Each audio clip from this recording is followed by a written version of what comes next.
topics on a weekly basis. Patient.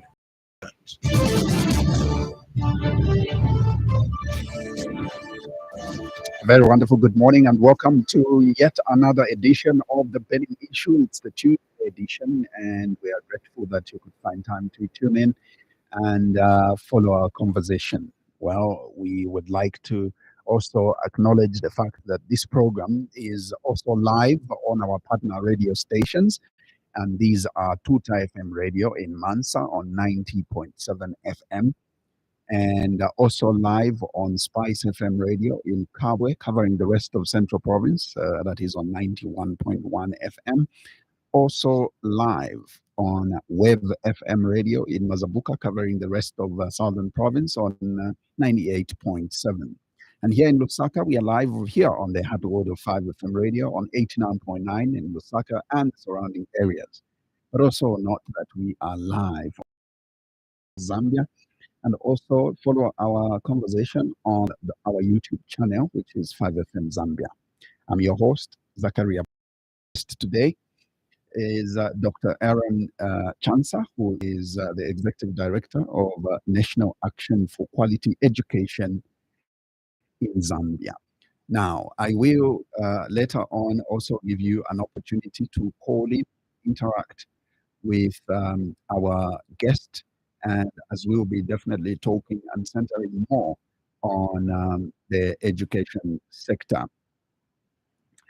Well, education, as you may all know, is the cornerstone of socio-economic development and a tool for transforming and steering Zambia towards the attainment of the Vision 2030. Education 2030 is an integral part of the Sustainable Development Agenda, forming Goal 4 of the Sustainable Development Goals. That is the SDGs, if you like. Achieving universal access to education, as espoused in the Vision 2030 and SDGs, remains one of Zambia's policy agenda on education. This, therefore, calls for a curriculum to actually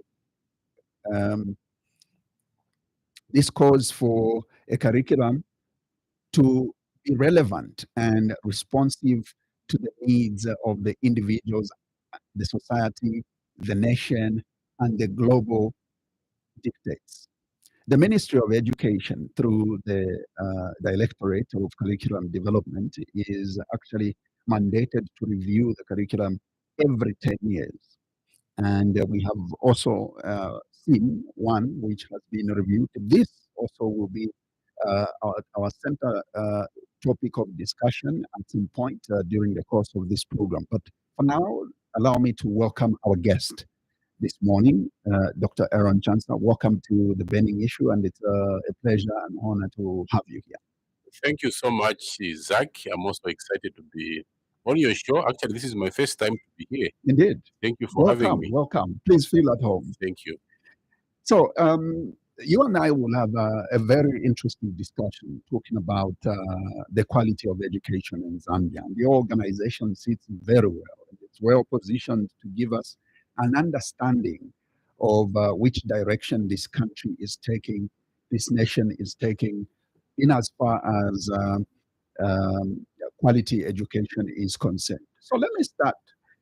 And the fact that you've confirmed that this is your first time on this radio station, I'm made to believe that it will be important for us to start our conversation with the view that we have witnessed changes in education, the political will, in as far as quality of education is concerned, has been heightened since the UPND government took office. I would like us to start from there. I mean, how would Education has got two faces. all right? Yeah, you can talk about access to education and also the quality of that service that you are accessing. Right. So I'll answer your question in those two dynamics. The first one is that the new government has given a lot of support before the elections. There was that promise by the UPND Right. that it was going to offer free education Actually, they were saying up to university level, if you remember. But when they came into office, against all odds, I think there were some people who were doubting that promise. They were saying, "Where are you going to get the money?" But after assuming power, I think we saw that board decision to declare education for all. Some people say free education from preschool up to grade 12. The exam fees were abolished, if you remember, and some people say the only thing that was requested by the learners was just to pay attention in class. And therefore, we also saw the change in the narrative of sending funds, grants to schools. Before UPND, grants were sent to the Ministry of Education, headquarters, and then they will send to DEBS, and then DEBS will distribute to schools. It had a lot of challenges. Sometimes it was abused, sometimes then less than it was expected. That was changed. Now schools are receiving directly from Treasury, and as we were discussing this morning, the funding to schools has been timely, and that is commendable. And when you listen to the Minister of Education speaking, he's saying that we now have about 2.3 million children getting into the mainstream public schooling system after the pronouncement of free education. That tells you that in terms of promoting access to education, the new Dawn government has done exceedingly well.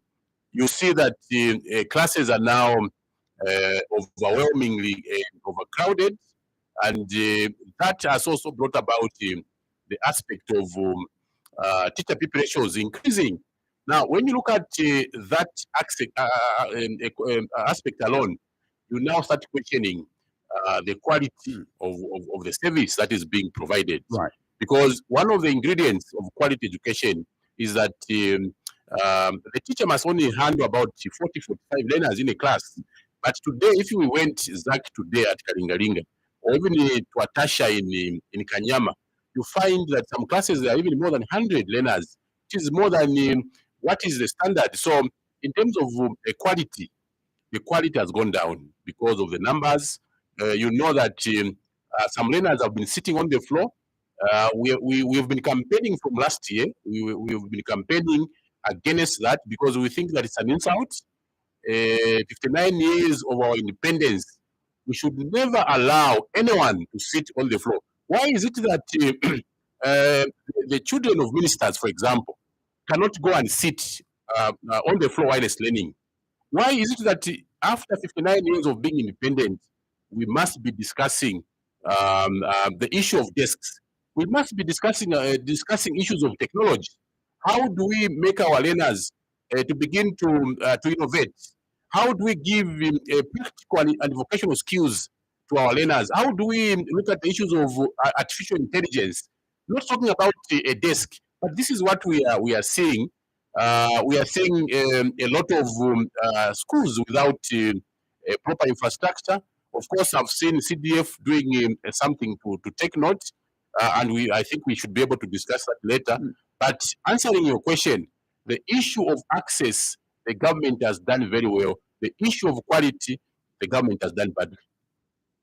Now, National Action for Quality Education in Zambia, one would ask, what is this organization about?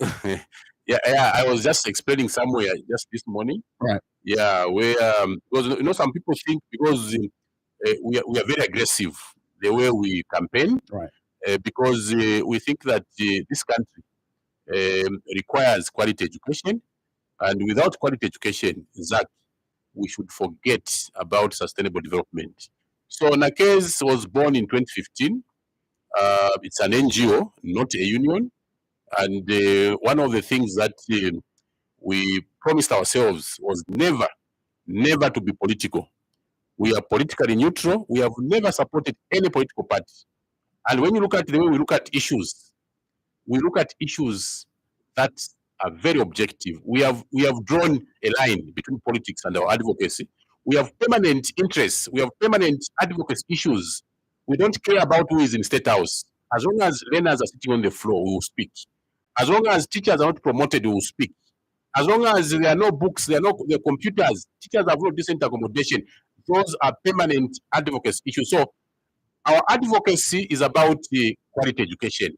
We want to see more money in education. We want to see better conditions of service for our teachers, because you can't discuss quality without discussing a teacher. And what happens to a teacher has a bearing, a direct bearing on how they perform in class. And therefore, teachers are very dear to us. We look at issues of curriculum, and I heard you mention the issue of curriculum. We want to see a progressive curriculum framework that is going to guide the system properly. And we have a board, very versatile board. We have a dynamic national executive. We also have provincial leaders. Some of them are with me here. We have every coordinator in a district, so that it becomes easier for us to collect data.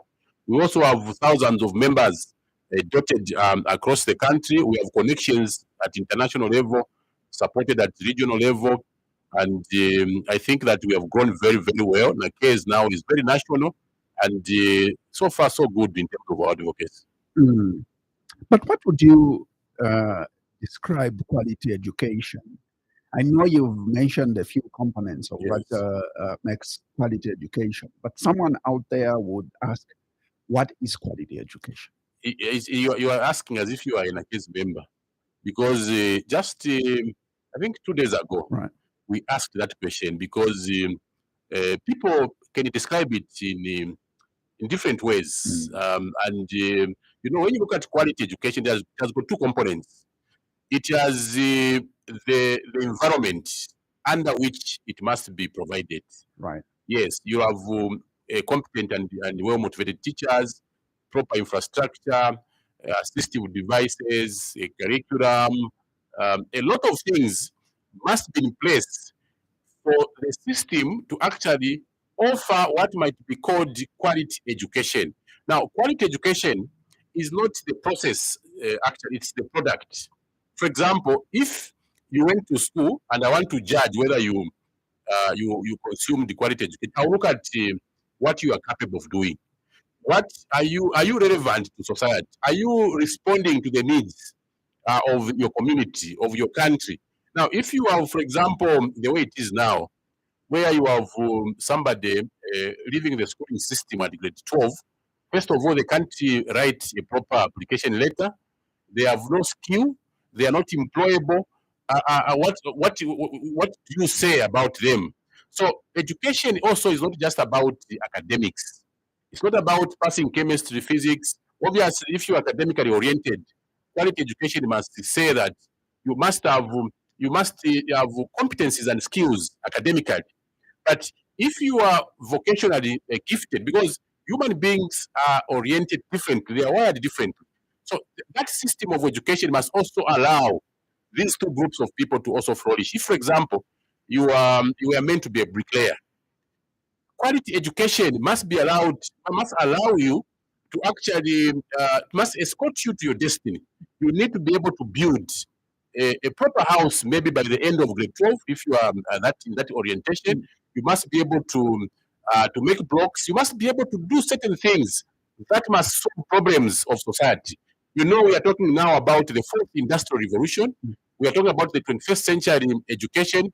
We must be able to be competitive. I was watching some video some time back, where people were making comparisons between African education and the education in China, where primary school learners in China were being taught on how to make phones, how to innovate, and children in Africa were praying, busy praying and praying in tongues, and their colleagues in China actually innovating, making phones and these other things. So it's not about the grade that you are in. It's about what you are able to acquire out of the education system. So you must have proper and appropriate competencies, skills, norms, and values, attitudes, so that when you come out of that system, somebody must say, yes, this is a product of a qualitative system of education.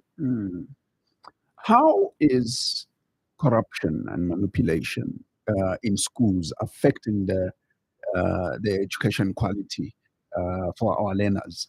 I say this, following the fact that we had audit report, for example, that showed that learners and teachers would basically enter into some form of corruption in order to solicit for better marks. This, when it came out, how did you receive it as Nagels? I was attending an international conference in Islam last month, and this issue came up. It appears that it's a pandemic, and sadly, Zambia has been infected by this pandemic, and it's very sad to mention CBU because that's where we've gotten a number of cases. And firstly, that dents the image, first of all, of the education sector itself. It gives a very bad name. Number two, it scares parents, those that want to send their children, especially girls, to such an institution. It scares them. Number three, it also dents the image of lecturers and the teaching profession. Lecturers and teachers are noble people. They are supposed to be above board. Now, when you start receiving such reports where lecturers reportedly wanting to have sex in exchange for good results, that sends very dangerous signals. It must be condemned. Actually, we condemned that. And our plea is that all these institutions must have a very strong code of ethics. With the Teaching Professions Act of 2013, there's now a code of ethics, which now makes teaching a profession. I'm not sure about lecturers in universities, but if those codes are not available, they must be drafted, they must be made popular, so that any lecturer who is found guilty of such offenses, they must be shown the door. When you start promoting that, then first of all, you're going to graduate people without any values, people without any skills, and that kills the quality of education. I hope that those cases at CBU are going to be investigated thoroughly and also taken to court so that those people can be pronounced either guilty or innocent. Otherwise, I was very, very disturbed about that. Now, you must have, I'm assuming you have done your own research as far as the implementation of some of the part of the component of the CDF in as far as desks and just in an effort to improve the quality of education. What are your discoveries in terms of challenges that are there in terms of implementing this? Remember that the president did give members of parliament an ultimatum, but that by the end of this month, he should not see children sit on the floor. But is this something that you think has been achieved? Yes, I told you that we have our people almost in all constituencies. Right. Yes. So for us, getting data is very easy. And when we asked that question on our platform, we saw a lot of them saying that they are still having challenges in terms of desks. So the presidential decree has been disobeyed. And when you disobey a presidential directive, it's a very serious offense. You cannot have a presidential decree to say no one must sit on the floor. By the close of term 3, we still had learners sitting on the floor. Remember, the permanent secretary, Minister of Education, appeared before the Parliamentary Accounts Committee. She was asked this question, and she said the ministry still requires about almost 600,000 desks, and one desk is about 2,000. The challenge that we see and this has resulted into the failure to achieve that feat, is the fact that there's just too much of a dependence on CDF. That time when we started the year, we were looking at about 2.2 million desks needed, and it required about 2.7 billion kwacha. CDF was not able to manage that, and we spoke about that, what we would want to see. Now that we are lamenting about this miss, we need to see government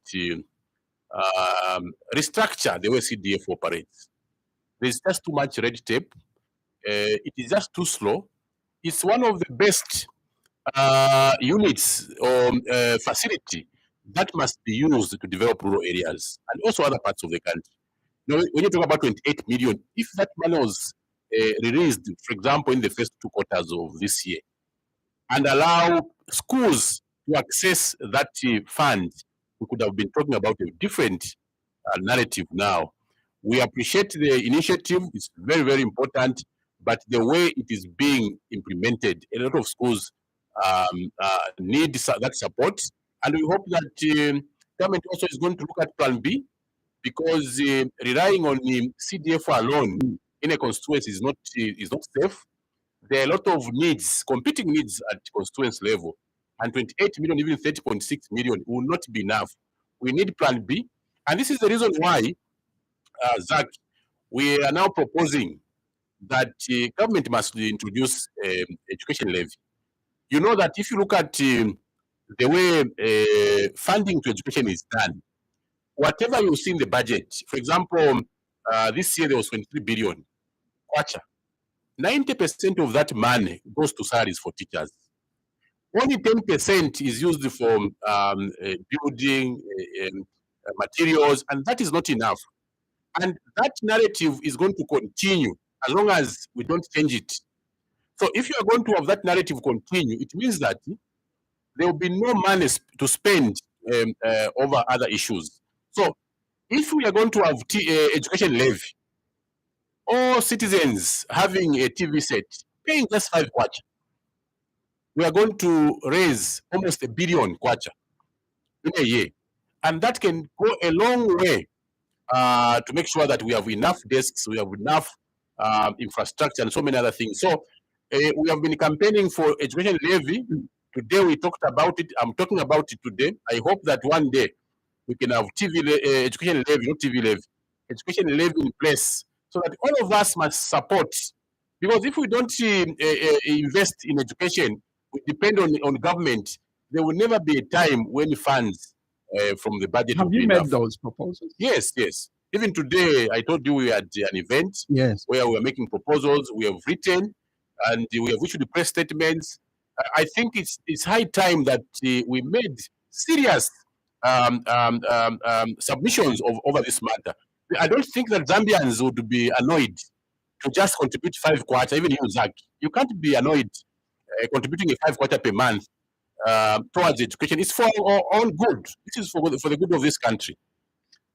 What are the proposals that you've submitted to, I'm assuming, the Ministry of Education, in terms of how can levy be collected? Do you still rely, like education levy be collected via TV levy of some sort? What modalities have you put across? Obviously, you're not just proposing, but you must also go further and give at least ways. Yes, you know, there are many ways. Right. If you want, you can use ZESCO. When you go to buy power, the government can do that. Also, if you want to go and buy DSTV, you know, we pay for TV. I think you know that. Yes. There's TV levy. So what is more important between TV levy and education levy? So we must choose. We must make good choices as a country. Which one is more important between the two? So you can also use the platform of DSTV or Topstar or any other platform. 5 kwacha is not.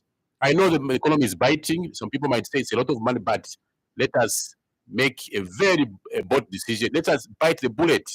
Create this fund so that it supplements what government is doing is supporting education. And by the way, now that the government is sending grants to direct to schools, we have seen a lot of stability. There's nothing like chasing after school fees. Teachers are now planning better. That must be commended. But that is not enough, because the funds that are being sent to schools cannot, for example, build a classroom. It can't. Schools are not able to buy desks. Most of them can't. So we need plan B as a country, and plan B for me and for Nakez is the education levy. It's very, very important. It's going to change the way we finance education in our country. Do you think that would also increase teacher recruitment? Yes, you decide. You can create a team to actually look at that fund, or it can go to treasury. Those modalities can be discussed at another level. Now let's discuss the teacher pupil ratio. Yes.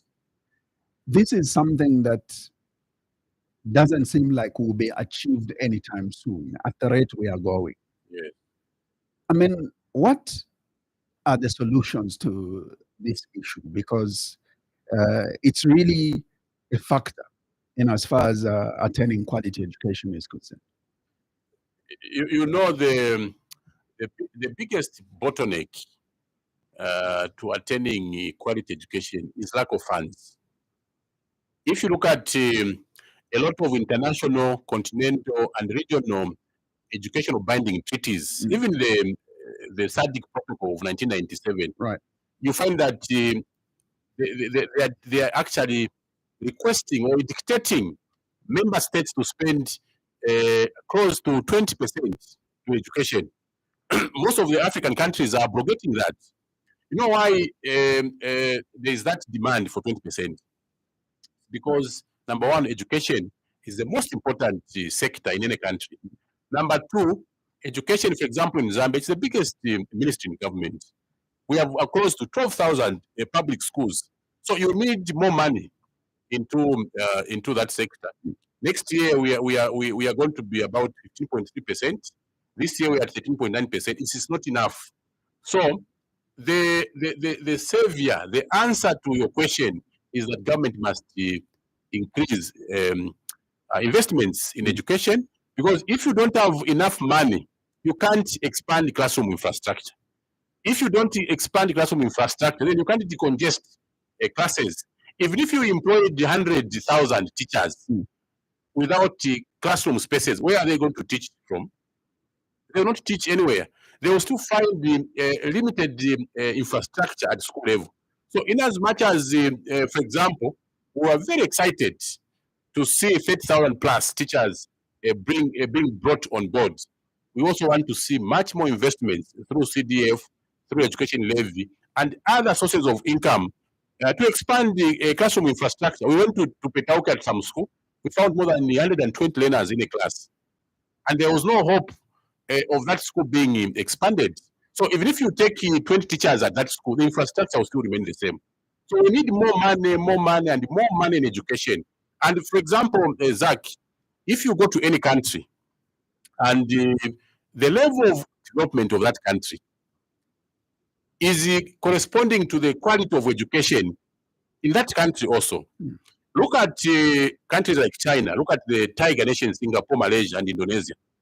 The only thing that they did for them to develop is to improve the quality of education. Look at, I will take you back to 1959, the Cuban Revolution. When Fidel Castro took over power in Cuba, he only made one decision: to improve massively the funding to education. Even under sanctions from America, Cuba still, they were even sending doctors to Zambia because of the quality of education that they have. So if Zambia wants to develop, we cannot do anything else other than improving the quality. Without quality education, we must as well forget about the sustainable development of this country. Now, other stakeholders in this sector of education have mocked this free education. Well, especially politicians among themselves, they have really come out and mocked this free education, saying that it has worsened the goal to achieve quality education by the fact that, like you've stated, increased the number of learners, Yes. 100. The pupil teacher ratio has now widened. Yeah. And they are saying they rushed this. Yeah. You know, this government rushed this free education issue. They should have structured it in such a way that, the gap is at least maintained or reduced steadily. What's your thought on that? You know, one of the things that you learn from our friends, the developed countries, Right. first they will prepare the system so that once the policy is done, Yeah. then the system is ready. But I've noted that in Zambia and Africa, we like making pronouncements, making policies, and we're not short of good policies. The challenge is now to implement the policies that we do. Mm. Remember, for example, in the current 2023 curriculum, there is a provision for vocational skills to be taught to those that are not academic. That was made in 2013. Up to now, that has not been implemented. Mm. It's a failure on the part of the education sector. Now, it's a case of what do we start with? Mm. Do we make the system prepare? For example, if the new donor waited for all the schools to be prepared, all the desks, all the ingredients to be prepared, maybe it was going to take, let's say, 10 years or so. So some people have argued that way. Others have said it was better to start and then begin to fight or to attend to what the president says good problems. Mhm. Because when you have 100 learners in a class, it is better that they are in class, then you start attending to that issue. That can be accepted, but the challenge is that the response to those challenges has been very slow. Okay. We expected government to respond to those issues. For example, as the president said, within this year, if we had bought all the desks, we are going to close that chapter. But even in 2024, we'll be talking about the same desk issue. So I hope and pray that we are going to see much more faster governmental attention. Mm. We need more funds, we need more desks, and also issues of teachers. Remember, we need about 80,000 teachers to be able to cure the unhealthy teacher people ratios in the country. Mm. Last year, we had 30,496 teachers. Our hope was that this year, we are going to have about 15,000 because there are still more, about 100,000 teachers who are still waiting. But it is not very encouraging that we have about 35 this year, and they are not even yet recruited. We fear that they might be recruited in next year, which is not very good.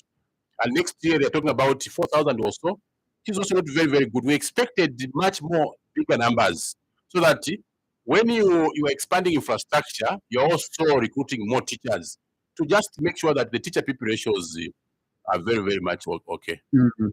There is also a concern, Doc, but also let me remind our listeners that this is the Tuesday edition of our burning issue here on the Happy World of 5FM Radio. And remember, we are also live on Tuta FM in Mansa on 90.7 FM.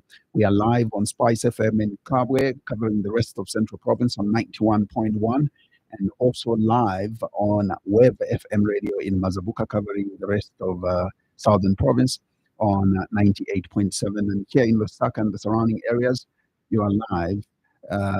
We are live on 5FM 89.9 in Lusaka and the surrounding areas. Now, later on, I'll give you an opportunity to call in and interact with our guest.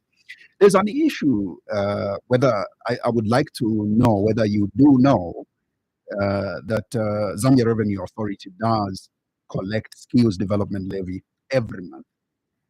Do you ever feel this is being put to good use? The challenge about this levy, this skills levy, is that it lacks transparency, and we don't know how it is used. We want a system that is accountable, is transparent. Because if I was to ask those that administer that to know how it is used, we have not gotten the answer to that question. So yes, we are aware, but it's not being transparent, and we would want it to be that. Yes. And then now there's also the 2023 curriculum framework. Yes. All right, and would like to dwell in this. This is a document that I am assuming you have seen, you have looked at as a case. What are your thoughts? Firstly, this. Or what are your takeaways? Firstly, there's no dispute. Okay. That we needed reforms. Right. I'm sure you've heard people have condemned the current curriculum, that it is too theoretical. There are so many subjects people are taking. It's not promoting technology. And I need to thank government, especially the president, because he has been talking about this issue. And the Minister of Education also has talked about this issue.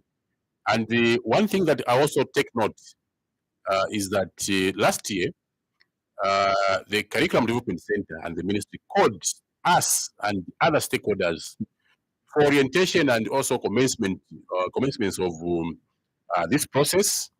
We made submissions, and if you check the one that was leaked to social media, you find that in more areas than one, this proposed curriculum is responding to the needs of society.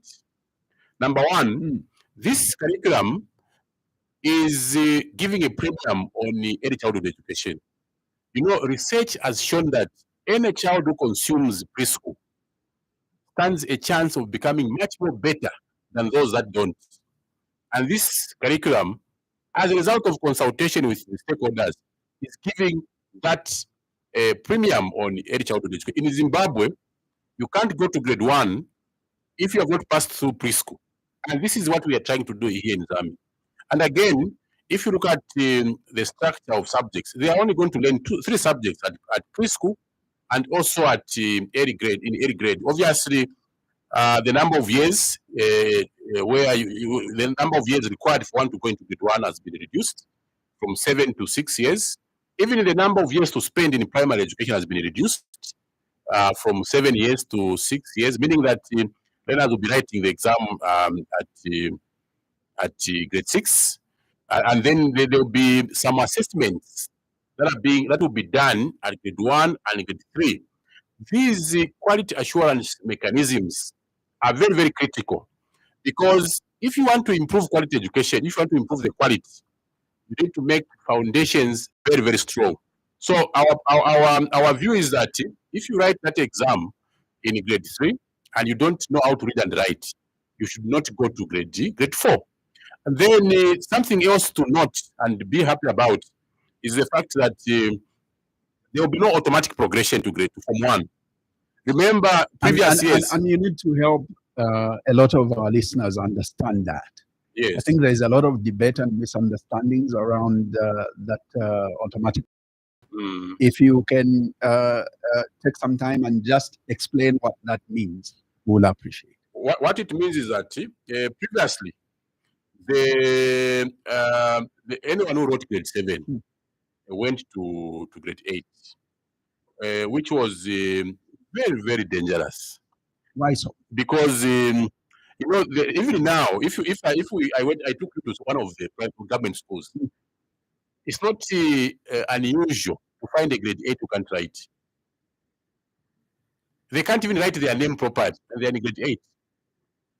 There was no screening from grade 1 up to grade 7. As long as you want to go to school, whether you can read, they didn't care. The system was so dull.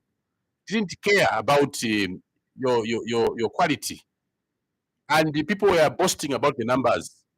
No, 200,000 have passed. If out of 900 the total marks at grade 9, even if you answer one question, even if you fail that question, you can still go to grade 8 as long as there's space. We were not serious as a country. We were not serious. If you want to look at, for example, Catholic schools, I'm just giving us an example, they will not allow you. Even if you are a teacher at that school, if you have failed, you have failed. We must be very serious about this quality. So now, this curriculum is saying if you fail at grade 6, if you don't make the grade, you can repeat or follow the vocational pathway. Because, as I said, it's not all of us who are supposed to be academic. Others are vocational. So the system must be able to allow that. And then the other thing is that I've heard some people say, why are we going back to form? Obviously, obviously, it was not one of our proposals, but according to the ministry, they want to make a distinction between grades, which is for primary, and also forms, which is for secondary. Now, what is going to happen according to this curriculum? Actually, I was part of the conference that sat to also look at that report that you saw. Yes. That report is not the final one. It isn't. It isn't. So after the conference of stakeholders, we made comments, and the ministry now, ministry now will sit down, do the final one. After doing that, then they'll go ahead and do various syllabuses. You know, a curriculum is just a framework. It is the summation, the total sum of things that government wants to the system of education to be about. So it just guides. For example, there will be three subjects in grade 1. They will be teaching, for example, the issue of language also. Now, if you want to teach grade 1 up to grade 4, grade 3, you use the language of play or local language. Now, over the years, that has proved to be a failed project. Because if you're learning, for example, in your language, Mr. Banda, if you're talking about, for example, August, the way you write August in Chichewa is different from the way it's written in English. So you teach learners from grade 1 up to grade 3 in Chichewa, writing August or April, or I don't know how you write April in Chichewa. Then I'm going to deform or something like, no, April is like this. So they will struggle to transition from Chichewa to English. Look at Bemba. You look at the way certain things are written in Bemba. And then you want to tell them that this is now English, the same word in Bemba you want to tell. So that proved to be very, very difficult. So now the new curriculum is saying the language of instruction is going to be English, so that there's no struggle to transition, but there will still be the local language which will be taught as a subject. Yes. And then when you go to grade 8, which is going to be Form 1, there's nothing like junior, secondary, senior. It will just be secondary school. So from grade 8, you go to Form 1. There are also career pathways. There are themes that have been drawn. There are about 8. So if you want to, for example, if you want to be a doctor, you need to go into natural sciences. If, for example, you want to be an engineer, there's a pathway that is about technology. And there are those 8, even in sports, I think social sciences are there also. So when you begin to follow that path, you go with it up to grade 11 this time. It is going to be now Form 4. When you reach Form 4, that's when you are going to write a final exam for secondary school. People have raised issues to say from Form 1 up to Form 4 no exam. The ministry says this curriculum is not going to be about exams, but about skills. What are you able to offer after school? So when you write that exam, the final one, there are 2 things that is going to happen, 2 or 3 things. Number 1, if you pass very well and you want to go to university, automatically you go to advanced levels. So those advanced levels, they are also which are known as A levels. Right. So those now, they are also put in categories. If you want to be a doctor, you follow a certain category. So you do that before you go to college, to university. Entry into university will be dependent on A levels. Zimbabwe is doing that. Uganda is doing that. Tanzania is doing that. And that gives them a plus as compared to what we are doing now. Those that fail that academic exam can either go to skills or to do some diploma or certificate course. That is now up to, it's not automatic that everyone will do A levels. So if you look at that structure and also reduction in the number of subjects, now our secondary school students or pupils are doing 8, 9, 10 subjects. This curriculum is saying you are going to take only 6. If you want, the maximum you can take is 7. We wanted the numbers to be 5, but the advice was that at international level, you need 5 O levels. So if you give learners 5 subjects to write, you are disadvantaging them. So that's why we went for 6.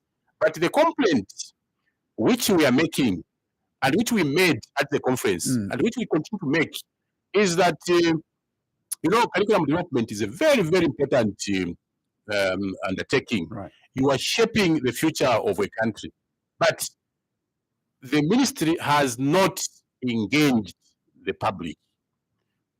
Remember, in 1977, Kenneth Kaunda himself, as president, went on TV to announce the beginning of curriculum reforms. There was a widespread demand for a new curriculum, and when he did that, he now empowered the ministry to come up with committees that went into districts and provinces to explain to the people.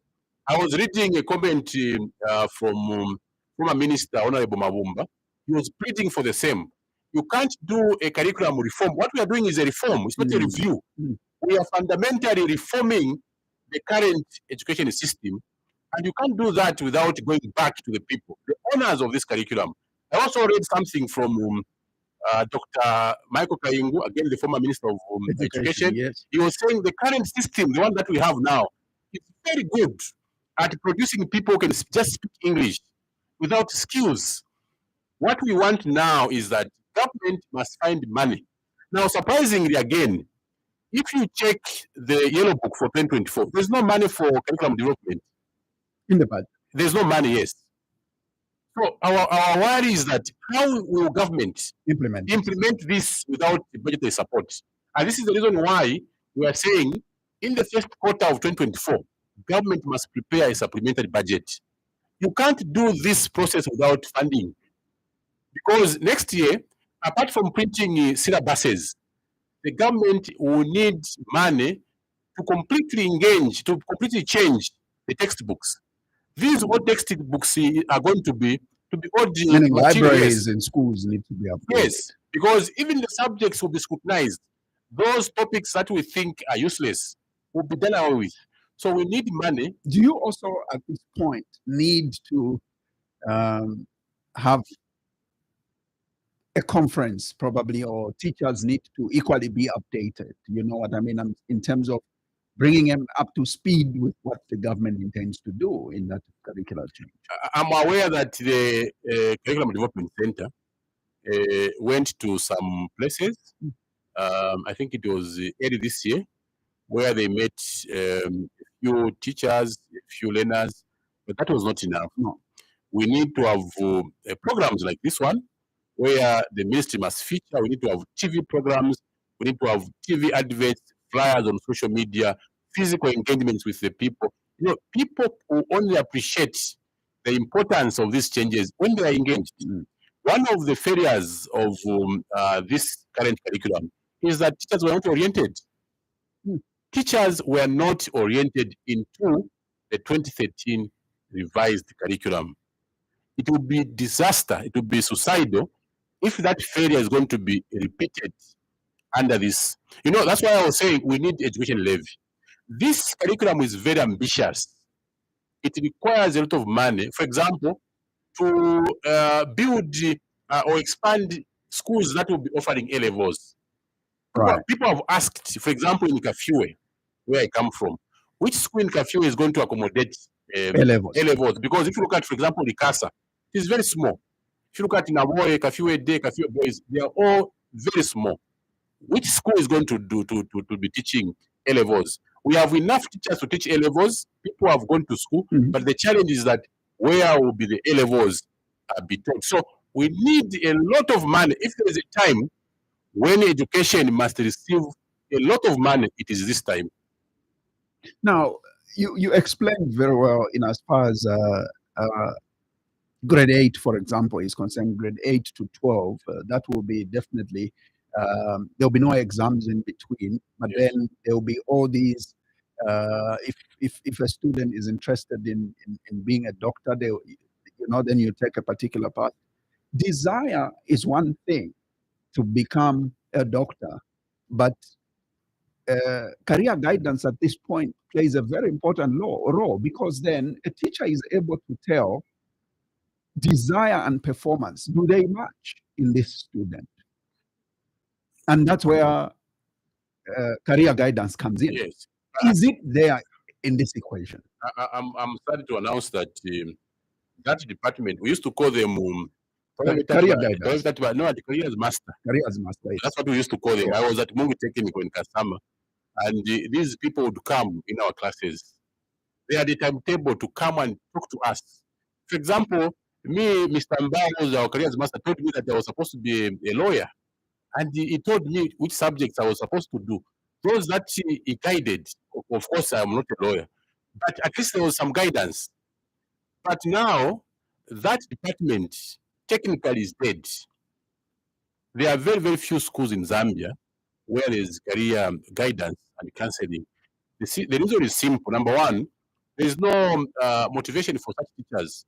There's no salary scale for such teachers. Instead, those who are supposed to be guiding and counseling learners have now been turned into examination officers. They are now running issues to do with exams, exam lists, who is going to sit for this, and they have abandoned guidance aspect, and counseling is almost dead in our schooling system. Wasn't it timely? Wasn't this an opportunity to revamp that? It's the issue is not even debatable. It should take time for people to realize that we have a lot of challenges in the communities. Some learners are coming from broken homes. Others come on empty stomachs. Others come from families where the parents are divorced, parents are fighting, but there's no one to attend to them, to guide them. Psychologically, yes. So find that this child is intelligent, they'll start dropping in terms of performance. There's no guidance in terms of careers. When they are done, I was asking my daughter last year when she was in grade 11, what do you want to become? She didn't know until I guided. But this can also be done at school level. That's why that department is very, very important into the lives of the children. This is the Tuesday edition of the Burning Issue. My guest is Dr. Aaron Chansa, Executive Director, National Action for Quality Education in Zambia. We will take your phone calls now on 0955-221515. And of course, your SMSs and WhatsApp messages, you can send them to 0761-912493. The number for your messages and WhatsApp messages as well, it's 0761-912493. For your phone calls, remember 0955-221515. There's one aspect of what I would like to bring in, but look, let's handle it now quickly before we get the phone calls. It's education for special needs. Yes. In this particular framework, what are we able to see around that? That's one area that is very neglected. I was just chatting with some officials from Special Education Teachers Union.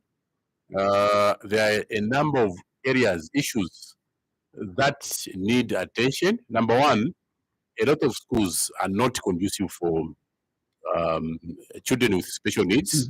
We need more schools to attend to those learners. You remember, every child has a right to education. Number two, teachers who handle learners with special needs, in most cases, they are not motivated, and therefore, when they go to train as the teachers of special education, most of them shun away. They run away from that department because there's no motivation, and handling such learners is a huge challenge. Just one learner, I'm told, is equal to 10 learners who are able-bodied. Number three, we don't have enough assistive devices in those special unit schools. So government must be able, number one, to introduce a directorate of special education. There's no directorate. at the ministry headquarters. We need a specialized department that must be able to begin to coordinate and also push issues of special education. Number two, teachers of special education must be given a special incentive in order for them to be able to be motivated. Number last, we also need to mount campaigns, because I know of certain parents who keep their children indoors, knowing that there is no help that schools can offer. Then also the issue of skills. I know of a child in Kafue who is mentally challenged. He went to this school where for 10 years he could only write H in his book. He can't see anything else apart from H. So whatever you tell him to write, he will only write H, H, H. 10 years. But the system kept him in class. We need to come up with skills that should be able to be given to such learners, so that away from academics, those children must be able to be useful to society also. Interesting. Well, let's take phone calls now on 0955221515. Good morning and welcome to the program. Hello, good morning. Tauka mauka bwanji ni mabandani mutumira kuti. No, zinanga ndine Fraser, nikina pamisi. Fraser. Lazima tunako Fraser. Mtangu kama tunakumpa mshindi kanyama kwa chezo wa 10. Yes, my Fraser. Wajesa tu mwaka bwanji. You know bwanji. You can have your headset on now. No, mukamba bwana wajesa tu. Manje nikona ma question maybe ya biro ya tatu. One yambirira pali curriculum yatu ya Zambia. Nona monga sitanzira wana watu. Because wani kamba so muone grasshopper. Apa wana watu mapusa grasshopper. Umwe wao wazacha benefit chani. Lebo pa mapusa untracked motion ya nesiri mu Zambia. Wana watu wazacha benefit chani. So nona monga pa curriculum sembe at least mkai since imwe muri kusogoro. So kama to combine na government waba mungale mutinge curriculum utimu mungale pamoja na government muchindi nona mwatisa imwe no more curriculum yati kwa bana bazati yango village chat. So imwe no muna duty kuichinja kuna physical education kapando carpentry udu carpentry kwa engineering udu engineering utamwa mkambuza engineering asa wa moto wa mbili umwe wakazanga kuona ndama manje curriculum yatu ya Zambia I think it's Zambia kinambu ya number 2 ushe palma fines ya ngara ko disturb anisiani na nzeteko mtu baba yati ku CDF why singa tina natural resources mono why singa channel ku makoba tinayo aya mamukula why singa channel ku ya ma resources na this is through education is manje kupanga ndrama kupenga ku CDF no ngati yaka tibwezera manje education ya ku France. So all in all kapana mtana kwa Ministry of Education then nifuna education itangale independent nifuna kuti ma politician bakazingala ministry kapana ya education sifa kangale politician baka angale ke automatically wa school tanda mbali ya politics because education ya tu mzalendo manga kanchokoleza ni politics. Zikomo Fraser for that. Good morning, Doc. This is a message. And do we expect quality education with the high cost of living? Because many pupils go to school angry, or rather hungry, but it was spelled angry. And how do you help as a case? This is Daddy from Nampundwe. Let's take note of that. Let me take another call. Good morning. Good morning, my brother. How are you today? I'm doing good. Your name, sir? Where are you calling us from? We are taking to Vincent. Vincent Musonda. Where are you calling us from, sir? From Mtoanso. Mtoanso. Where is that? Is it Nacho? Am I talking about Mtoanso? Kwisa? Mtoanso. Awe shai kala kwa mkwai. Oh, aku pepi bi maja kucho.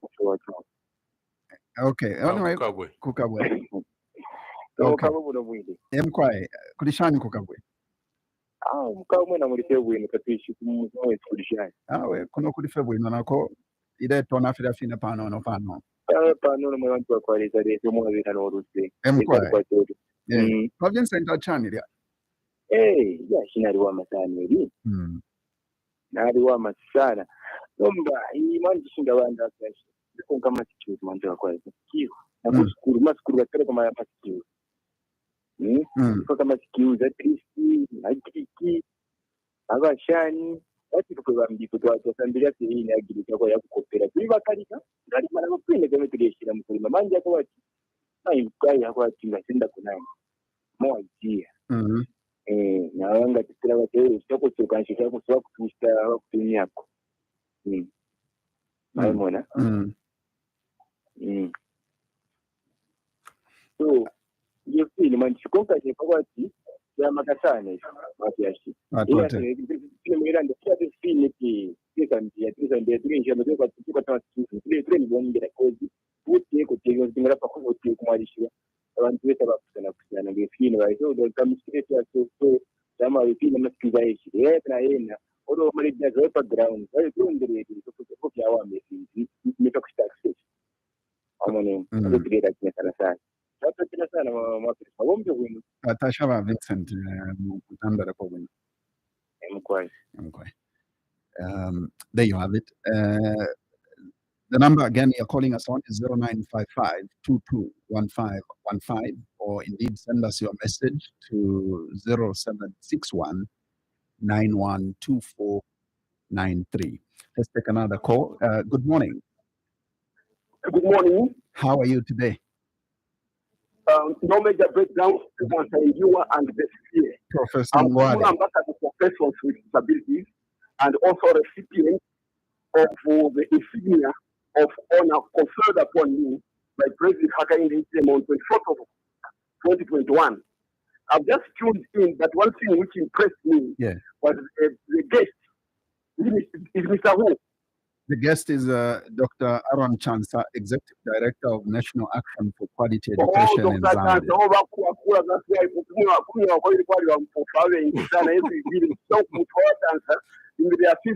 Find him talking about special education. I'm almost weeping now. People ignore it completely. Ignore if it was Uganda, if it was what I was going to be surprised. But Chansa, that's what you say. The situation about special education is very bad now. I went to Munali Secondary School in 1969, and I was with Kenneth Madima 71, and my examinations and everything are to use the typewriter, using the typewriter. I went to the University of Zambia in 1972, graduated in 1976, using typewriter everything, but this time you say Braille. They are using Braille and sign language. That's why the blind sing Braille muno Zambia na yena nikaliro kuimwe amen. So sign language muno Zambia na yena nikaliro kuya watu Braille, they just want to create employment for themselves and sign language. What should be done is at the University of Zambia, they are now using Braille examinations, giving them to a lecturer, they go and transcribe in Braille, and then they write like that. Everywhere. And let me tell you one thing, Mr. Chansa, which I don't know when you're about to shed the tear, which is going to make you weepy. Mpofu. They have got their own examinations now, different examinations from that examinations, which are being set by the examination council. Of course, both of them. So, what my examinations, my examinations is not good. What I'm saying is possible. You give the number to I mean the presenter. Yes, please. So that you can give me the number. You and I would have eyeball to eyeball meeting, although my eyeballs are not working. But the situation is very bad. No education. Zambia now is the worst country in terms of giving education to persons with disabilities, especially the blind. So please, you are about us. Let us meet so that we find out what must be done. The people to blame themselves are living focus now. The younger focus, they have no stamina, no eagerness. They are completely impotent. important, metaphorically speaking. So, Mr. Chansa, please let's make an effort to meet and see what we can do for before I die in 19th next year, because on Sunday I was 76 years old. Thank you. Thank you. Thank you very much, Professor Ngwade. There, senior citizen, always a pleasure having you call in and making very valid contributions. I'm always very grateful. Doc. For this country, and I want to commend him for his call.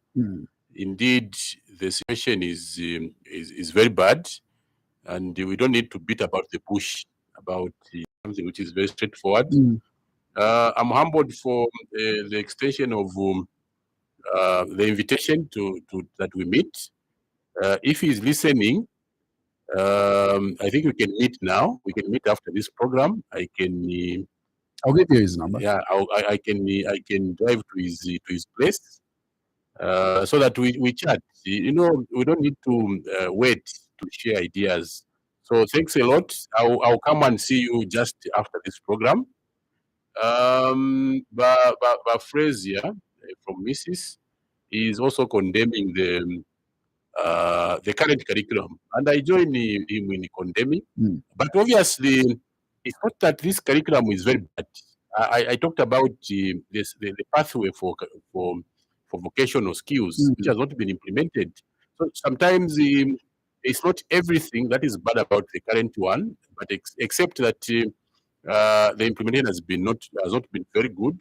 So we need to also harness the resources that we have. You know, we have sugilite, we have gold, we have copper. Zambia is not a poor country. I want to agree with Frazier. Zambia is very rich. What we lack is exploitation of those resources. And for me, we need to own these resources. You can't go to America, Zaki, and apply for a mining license. They don't allow you. You can't go to China and say, I want to own a mine. Or you want to go to Saudi Arabia and you want to own a gas company. They will not. So some of these resources, we must own them. These are our resources. So there's no excuse actually for valuable. We just need to exploit them, sell them, and make sure that we support education. Yes, there's this message which said, how do we expect quality when learners go stomachs? It's a very genuine concern. That's why we were very happy when we saw in the budget from 33 million kwacha to something more than 100 million kwacha put aside for 2024 for school feeding program. You know, it seems like it's a joke, but it is very true that we have some learners that go to school without eating. That affects their attention, that affects their psychological well-being. And this program that is being supported by government should also be supplemented by companies, because these learners have a right to attend education, but their parents cannot afford 2 meals or 3 meals. So it's very, very true. We should not encourage a nation that neglects the poor. We need to support them, and supporting them through a school feeding program is something that we commend government for. Bamsonda is saying, yes, I agree with you. We need also skills. While yes, I agree that people like you and me, who are social scientists per se, we are not meant to be bricklayers or carpenters. But let us also allow those that were meant to be carpenters to be helped by the new system of education. It does not make sense for example, currently, where all learners are forced into academic classes, even those that are supposed to be footballers. For example, Patson Daka. There was no need for Patson Daka, for example, to start doing 10 subjects when he was supposed to be a star in football. Look at Messi. Was he supposed to do calculus and chemistry, physics? His talent was to be a footballer. So we need to begin to understand and agree as a country that not all human beings were meant to be, for example, footballers or doctors. We are differently wired. But the issue also is about mining and agriculture. You know, this country is agrarian. 60% of our people are in the rural areas, they are subsistence farmers. But agriculture is not given the priority.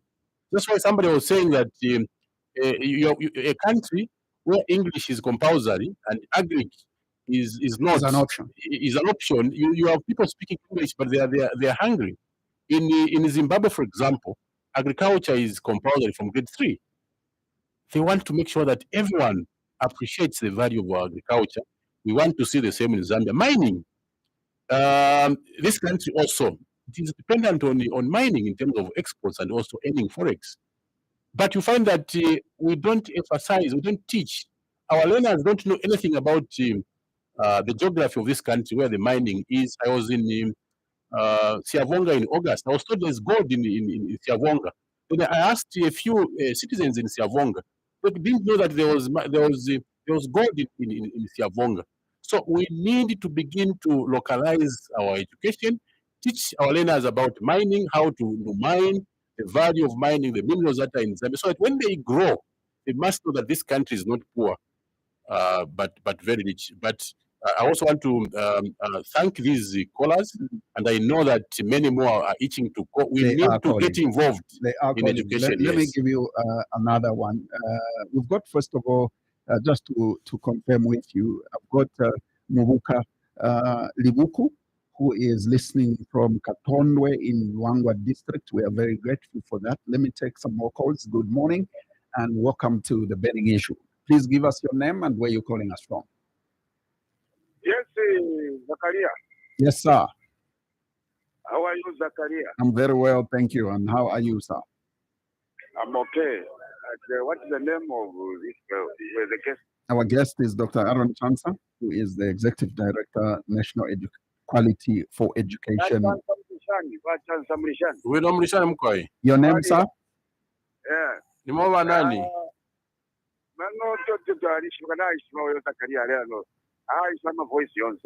But what is your name? Morgan. Yeah. Morgan, please go ahead. You know, what we are looking for changing curriculum, you have to take time to start it. We are aware, if you are not mistaken, in UNIPE, it was not 86, 88. We changed another education system from form to grade. You know, we are grade 1 to grade 7. When you pass from grade 7, you go to Form 1 at Form 5. And now it came that grade 1 to grade 12. It's changed. Now we are hearing that from to come the same which we have in Colonial. In Colonial, we had the standard. People are educating in standard 1 up to standard 6. So if you read what you want to say, for me, you have to take time. Let's sure that we create a proper education. As you alluded, you as a quality education. So for us, we have seen some other grade 12 today.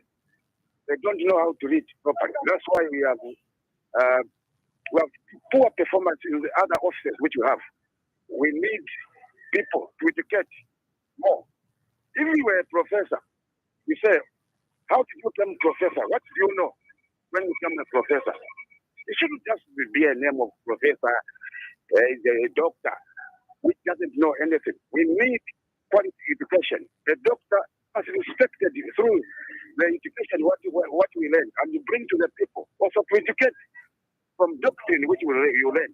Yes. That's why we want proper education in our country. But now, as it stands now, the question many people are asking is that is it in grade 7, in grade 6, that's when they start writing the exam, or what is it be? Can you explain properly to the Zambian people to understand the new curriculum which you are going to bring? The other issue before I go, you know, we have been changing curriculum in Zambia. You bring South African curriculum, you bring Swedish curriculum, we bring this to confuse people. And in 2021, we heard about bringing the computer lessons. When in a village you don't have electricity. So let us plan very well when you are planning the education sector. I thank you, my brother. Thank you. Thank you very much, Mr. Morgan, for that. Let's see if we can take some more calls on 0955-221515. Our guest is Dr. Aaron Chansa, who is the Executive Director, National Action for Quality Education in Zambia, NACAIS. So we have been discussing everything around the quality of education in our country.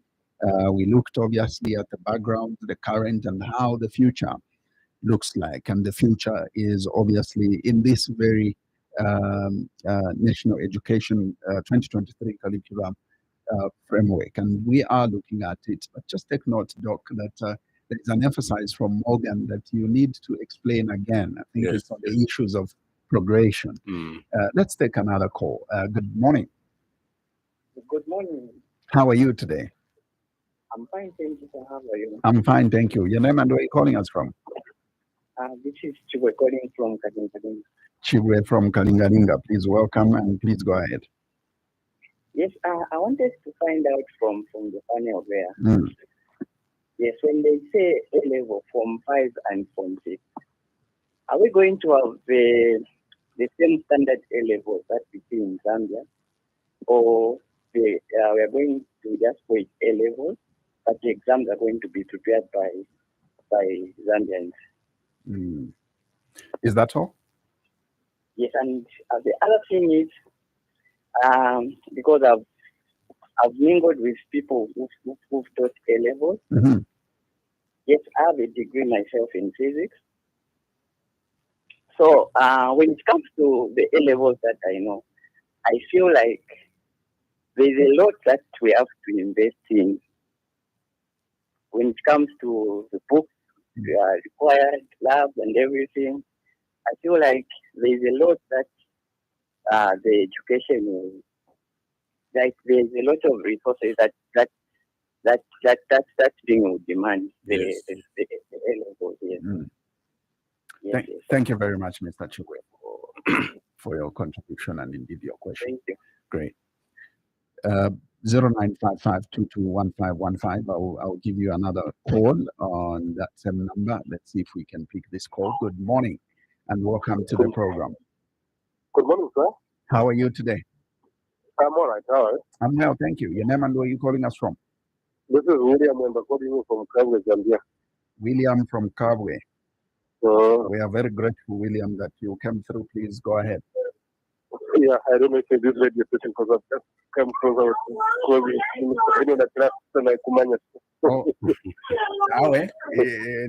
in good time, we're still around.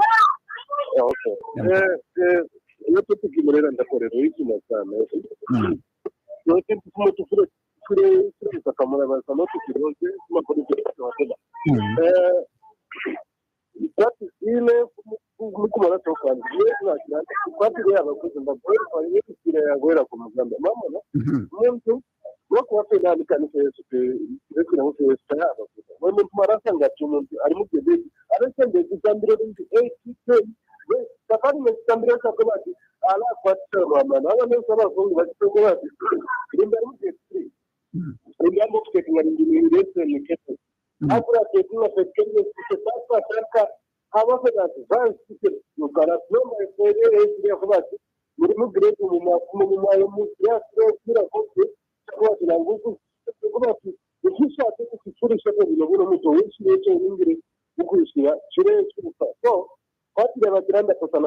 Many people, how can somebody speak English in the island?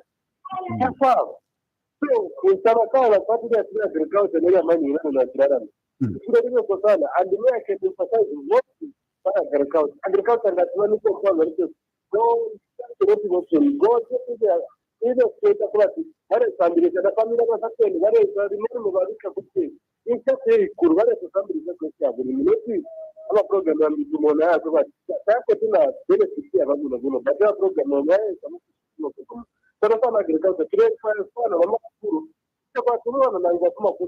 make sure a rest of society, not on the agriculture land. That's no that's what the job. So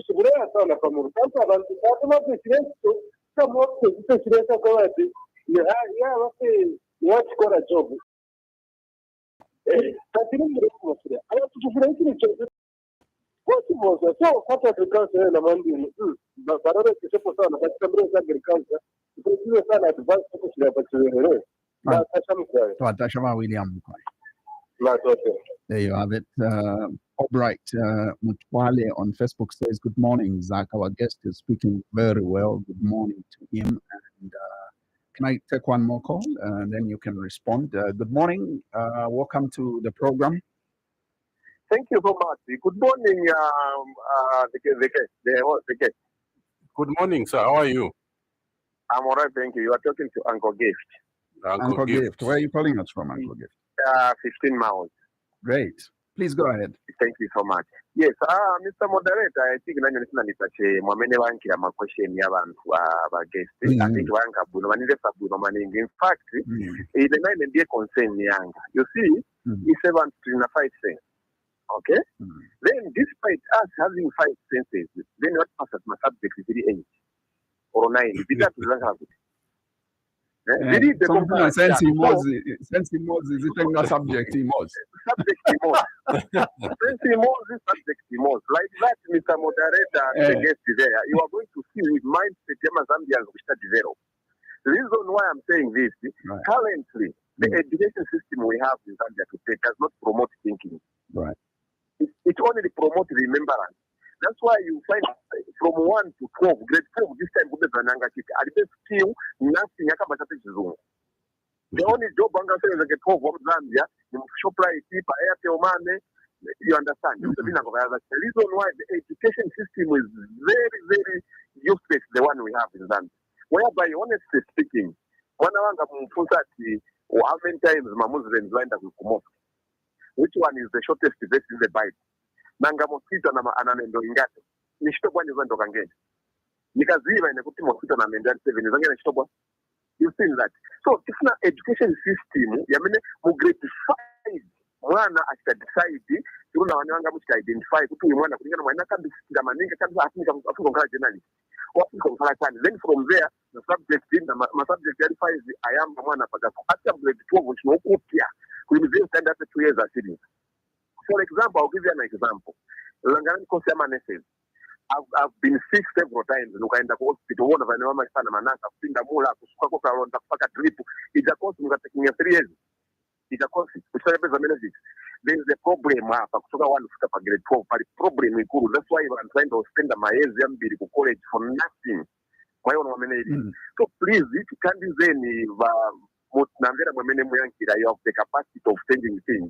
Please pushing on. Even the next problem not taking a time of a decision.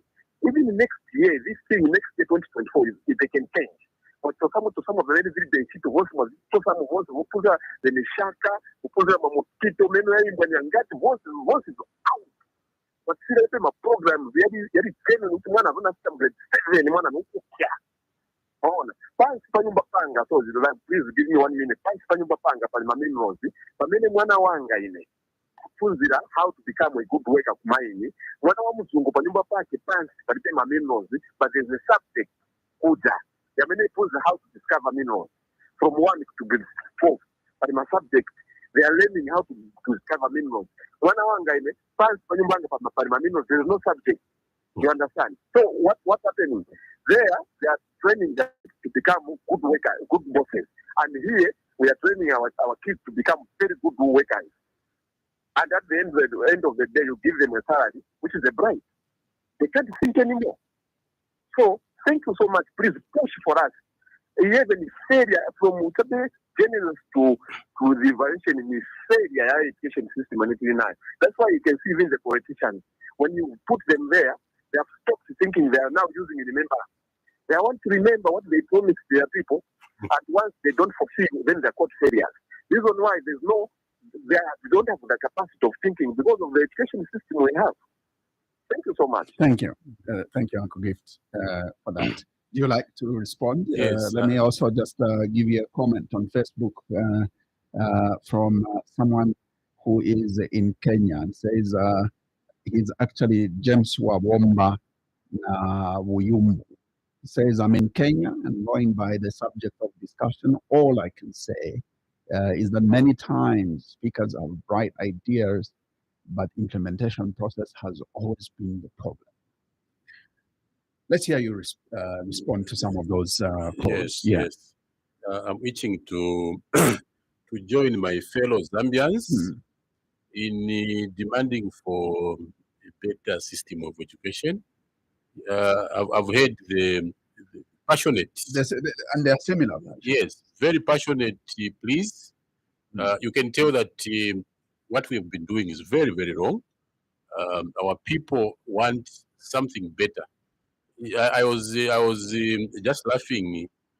Uncle Gift jokingly says he has 5 senses, but whatever subjects had 9, 10, and after consuming those subjects, you can't offer anything to your families, to society, and you just become part of statistics that to equate about 2,000, 200,000 grade 12s, and they have nothing to offer to society. I think that's very dangerous. For me, it's better we have fewer graduates that are qualitative, that can add something to the landscape. And he says the current system does not promote thinking, but wanting white-collar jobs. There are no subjects to empower you after, because education should be about the acquisition of appropriate skills and competencies, values, and also norms, so that once you say, I was once into this system, sure, you must be able to show for that passage. So mining is very, very important. I want to emphasize, God gave us these minerals, we need to exploit them. Bamutwale, thank you so much for the kind words. I'm really humbled. Bamwemba from Kabwe, yes, I agree with you. The current curriculum, to a very big extent, is not ideal. We need more emphasis on agriculture and not always concentrating on white-collar jobs. That's very, very true. And I want to encourage Bamwemba, Bamutwale, Uncle Gift to continue campaigning for quality education. Chibwe from Kalingalinga. The ministry at the conference said that a detailed plan of action is going to be done. I hope that this is going to answer questions like from Bachiwe. What kind of A levels are we going to do? Because I'm aware of certain countries, and even here in Zambia, we used to have 1 year A levels. Now they have done 2 years, Form 5 and Form 6. We had to see the content, and once the implementation plan is done, we expect these answers to be provided. That's why I was saying it's going to be very, very important for CDC and the ministry to begin to engage the public through the media, social media, physical meetings, so that these questions are answered. But I'm very, very sure in the plan that they are going to roll out next year, they are going to tell us how the A levels are going to be done, and so on and so forth. So I don't have a very clear answer on this issue, because even the ministry did not clearly tell us how this is going to be done. But I'm sure don't you think that there is some sort of agency in implementing this than preparedness? That's why I wanted to respond to what Morgan said. It is very, very true that you can't rush such a very, very important process, because once we have this new curriculum in 2025, the standard is that it must last for 10 years. And again, the standard is that after 5 years, you need to do what is called a review, curriculum review. You need to assess, are we moving properly as we planned? Because if you don't do the assessment, you can go for 10 years having a curriculum that fundamentally destroys the country. So when we do a launch in 2025 January, what I know is that we'll not start with everyone. We'll start with the grade 1s and also Form 1s. Those will start, so that you start phasing out those odd ones that started with the odd system. So it must be a phased system, But the plan will be rolled out from the ministry to actually be able to clearly tell us, for example, how A levels are going to be implemented. But it is very true that there must be time that should have been spent engaging the people before that conference that we had, so that by the time we are validating, approving the document, it should have had the input from the people. But I'm praying that before the launch of this curriculum, the ministry is going to go to the countryside, hold rallies, meetings, and also radio, TV programs to be able to get feedback from the people. Obviously, Morgan is correct.